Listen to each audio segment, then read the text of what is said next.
Yeah, ho.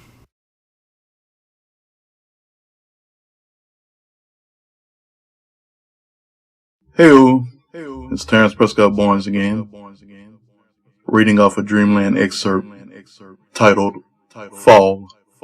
Prediction date August the 24th, 2017. The dream was on August the 2nd, 2017.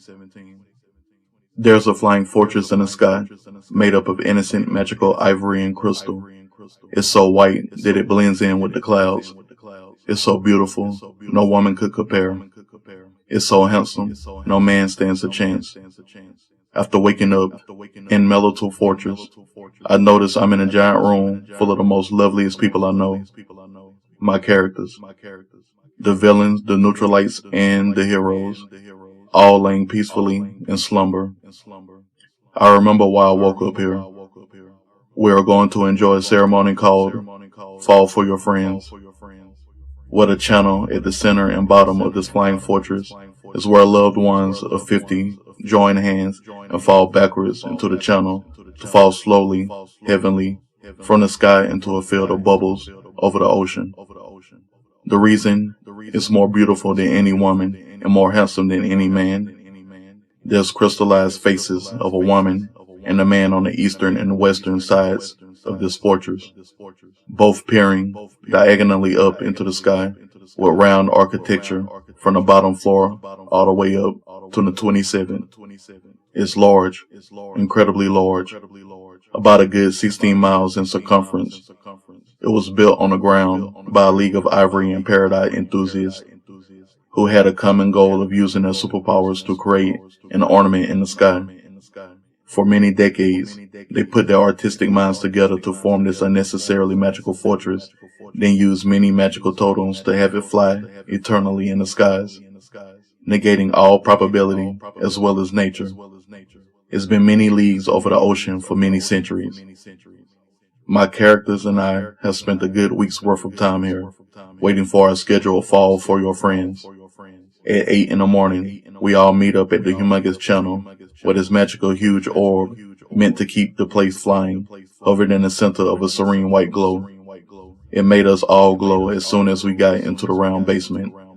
The ceremony keepers welcomed us as we arrived individually or in groups.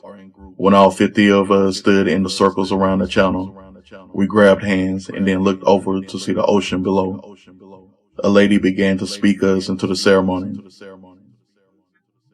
For all of the rounds, for all of the rounds, for all of the downs to all of the ups, we are gathered here today with friends among friends, where blood doesn't connect us, our heartbeats keeps us.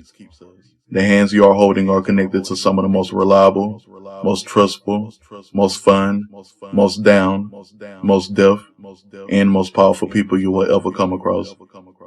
Let their pulses pulsate to another, to complete another round upon rounds.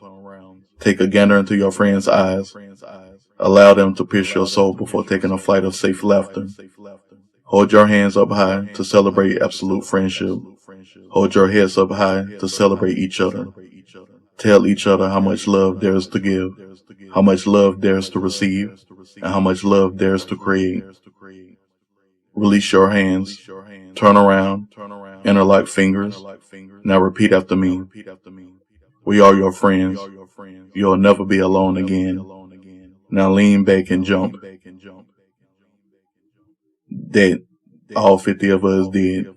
We descended mad fast at first, but as soon as we cleared the bottom of the channel, we slowed down, greatly slowed down.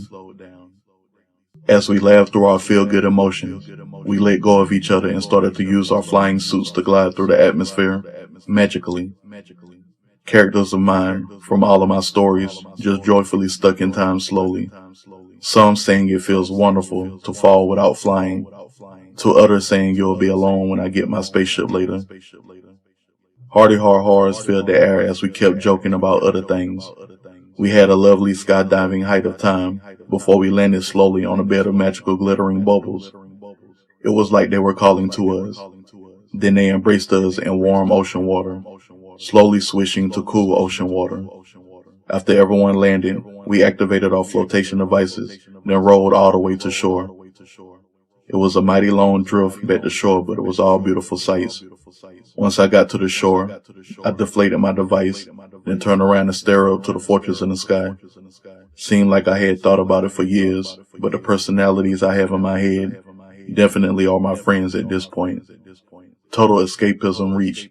Then my visuals began to turn an array of colors as I fell out of Dreamland.